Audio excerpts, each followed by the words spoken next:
धुरंधर तो आप सबने देख ली होगी, लेकिन भारत की पॉलिटिकल गंदगी और गवर्नमेंट फेलियर आपने नहीं देखा।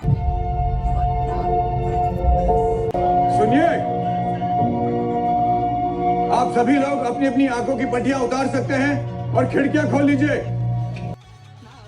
पहला सीन IC-814 हाईजैक, जिसकी वजह से हमें 3 खूंखार टेररिस्ट को छोड़ना पड़ा, जिनमें से एक था मसूद अजहर, जो बाद में पार्लियामेंट, मुंबई, पठानकोट और पुलवामा जैसे अटैक के लिए जिम्मेदार हुआ और जिसमें हमारे सैकड़ों लोग मारे गए।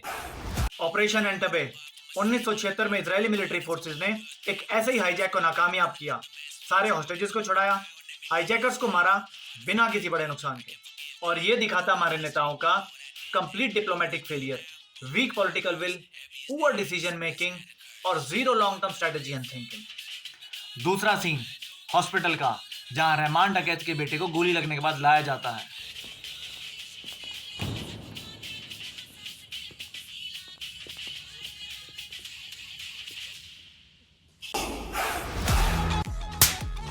हिंदुस्तान के सरकारी हॉस्पिटल आज भी पाकिस्तान के उस जमाने के सरकारी अस्पताल से बदतर हैं, जहां आज भी तीसरे महीने आग लगने से किसी न किसी अस्पताल में इलाज कराने आए लोग मारे जाते हैं। तीसरा सीन जमील का, जो अपने अवाम को झूठे वादे करता है जिंदगी में, और वो तब्दीली आनी चाहिए, वो आएगी। और अल्लाह के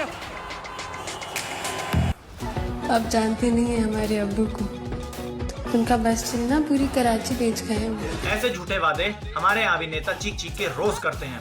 हम तुम्हारी किस्मत बदल देंगे। किस्मत सिर्फ इन नेताओं की बदल रही है जिनकी आमदनी 5-5 साल में 100 गुना बढ़ जाती है। चौथा सीन नोट छापने वाली प्लेट्स का। और ISI से मेजर इकबाल ने दुबई में हमारे एक मंत्री और उसके बेटे के साथ कुछ मीटिंग्स करके एक मैसिव डील साइन की थी। और उनको प्लेट्स कहाँ से मिली? हमारे मंत्री और उसके बेटे ने लंदन से उन प्लेट्स की डिलीवरी रिसीव करी और वापसी में अपने प्राइवेट जेट में टेक्निकल खराबी का बहाना बनाकर दुबई में कुछ घंटों के लिए हॉल्ट ले लिया। करोड़ों रुपए जावेद खनानी के लंदन अकाउंट से हमारे मंत्री और इन ऑफिसर्स के ऑफशोर अकाउंट्स में ट्रांसफर। यहाँ एक इलेक्टेड नेता और उसका बेटा दुबई में पाकिस्तानी ISI को खुद नोट छापने की प्लेट अपने हाथ से पकड़ाते हैं। और पांचवा, हिंदुस्तानियों का सबसे बड़ा दुश्मन हिंदुस्तानी ही है। सर, इन क्रिमिनल्स की पॉलिटिकल बैकिंग इतनी स्ट्रांग है कि उन्हें अरेस्ट करना नामुमकिन है। We need a government which will back us strongly. मैं आता है जिसे वाकई में हमारे देश की फिक्र हो, तो ये सारे सबूत काम आ सकते हैं। हिंदुस्तानियों का सबसे बड़ा दुश्मन हिंदुस्तानी ही है। पाकिस्तान की गंदगी साफ करने के लिए धुरंधर है।